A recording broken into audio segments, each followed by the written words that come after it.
Hello guys, welcome back to my channel. यदि आप एक क्लास 9th के स्टूडेंट और आप लोग का एग्जामिनेशन है सोशल साइंस का, तो मैं आप लोगों के लिए ओरिजिनल पेपर लेकर के आ चुका हूं। इस वीडियो में हम लोग ऑब्जेक्टिव क्वेश्चंस सारे देखने वाले हैं। इसके बाद हम लोग एक और वीडियो लाएंगे जिसमें सारे का सारा सब्जेक्टिव क्वेश्चंस को हम लोग उसमें देखेंगे। तो चलिए हम लोग ये स्टार्ट करेंगे वीडियो और देखना शुरू करेंगे इसके प्रश्न और उसके उत्तर। यहाँ पर सबसे पहला है डेंगू का क्या कारण होता है। तो इसका हो जाएगा आपका ऑप्शन नंबर बी, यानी कि एक बर्तन में अधिक देर तक पानी रखना। भारत में एड्स के लगभग कितने लोग प्रभावित हैं। तो 25 लाख। लोकतंत्र जनता के द्वारा जनता के लिए शासन है। यह कथन किसका है। तो अब्राहम लिंकन का। लोकतंत्र में किसी समस्या के समाधान में किसका भूमिका अध्यक्ष होता है। तो सत्तारूढ़ दल का। अगला है, इनमें से कौन लोकतंत्र के लिए आवश्यक नहीं है। तो इसका हो जाएगा आपका ऑप्शन नंबर सी, यानी न्यायालय पर किसी व्यक्ति का नियंत्रण हो।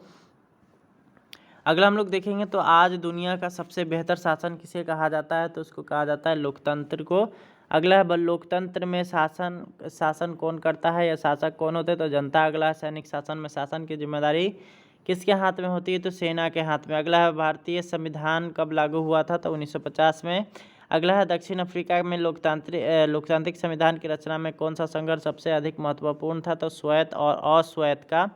अगला हम लोग देखेंगे तो यहाँ पर है, निम्नलिखित में से कौन सा प्रावधान लोकतांत्रिक संविधान में नहीं है। तो ये हो जाएगा आपका ऑप्शन नंबर डी, शासकों के नाम। अगला है, निम्नलिखित में से भारतीय संविधान की विशेषता नहीं है। तो ये हो जाएगा आपका ऑप्शन नंबर सी, यानी एकात्मक शासन। अगला हम लोग देखेंगे तो भारत में वयस्क मताधिकार की सीमा क्या है। तो ये हो जाएगा आपका ऑप्शन नंबर ए, यानी 18 वर्ष।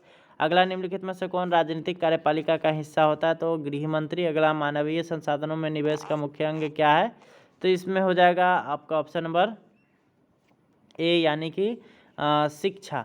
अगला हम लोग देखेंगे तो बिहार में गरीबी रेखा के नीचे जीवन यापन करने वाले ग्रामीण जनसंख्या का प्रतिशत राष्ट्रीय औसत से अधिक है। अगला है, भारत की प्रमुख आर्थिक समस्या क्या है। तो ये आर्थिक समस्या नहीं है, तो आर्थिक विषमता। अगला हम लोग देखेंगे, अगला सवाल आता है यहाँ पर, बिहार में कुल जनसंख्या का कितना प्रतिशत भाग गरीबी रेखा के नीचे रहता है। तो 41%। बिहार के किस राज्य में भारत के किस राज्य में बिहार की तुलना में निर्धनों की संख्या अधिक है। तो उड़ीसा। अगला है, बिहार में गरीबी की समस्या के निदान के लिए क्या आवश्यक है।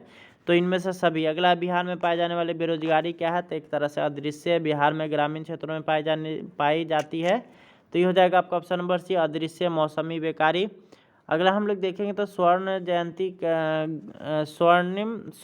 जयंती ग्राम स्वरोजगार योजना कब से प्रारंभ हुआ था। 2003 से। अगला है, गरीबी रेखा के नीचे रहना गरीबी का सूचक है। अगला है, किसने कहा था कि मैं ही राज्य हूँ, यानी लुई 14। अगला है, फ्रांस की क्रांति के समय वहाँ का राजा कौन था। तो लुई 16।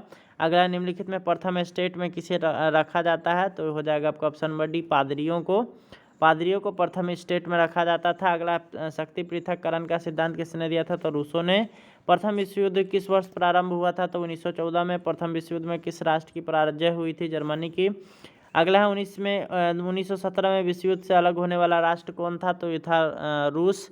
अगला सवाल हम लोग देखेंगे तो वर्साय की संधि किस महादेश के भविष्य बदल दिया। तो ये हो जाएगा आपका ऑप्शन नंबर डी, यूरोप। अगला है, भारतीय वन अधिनियम कब पारित हुआ था। तो इसका आंसर आप लोग खुद से कर लीजिएगा। अगला हम लोग देखेंगे, तिलक मांझी का जन्म कब हुआ था। 1750। चेरो जनजाति कहाँ रहती है। तो ये हो जाएगा पलामू में। झारखंड को राज्य का दर्जा कब मिला था। 15 नवंबर 2000 को। निम्न में से कौन लवणीय झील है। तो बुलर। अगला हम लोग सवाल देखेंगे तो कोसी नदी उद्गम स्थल कौन सा है। तो इसका आंसर आप लोग खुद से बना लीजिएगा।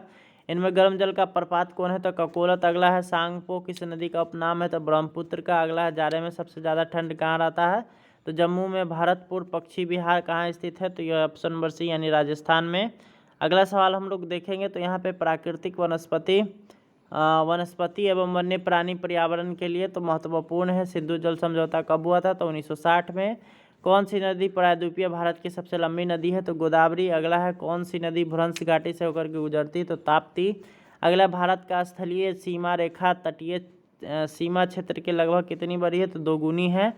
अगला, भारत में दक्षिण पश्चिम मानसून का आगमन कब से होता है। तो 1 जून से। तो इस तरह से सारा ऑब्जेक्टिव क्वेश्चंस हम लोगों ने इस वीडियो में देख लिया। अब हम लोग सारा सब्जेक्टिव क्वेश्चंस नेक्स्ट वीडियो में देखेंगे। तो आप लोग से मिलेंगे नेक्स्ट वीडियो में। Thanks for watching, bye bye.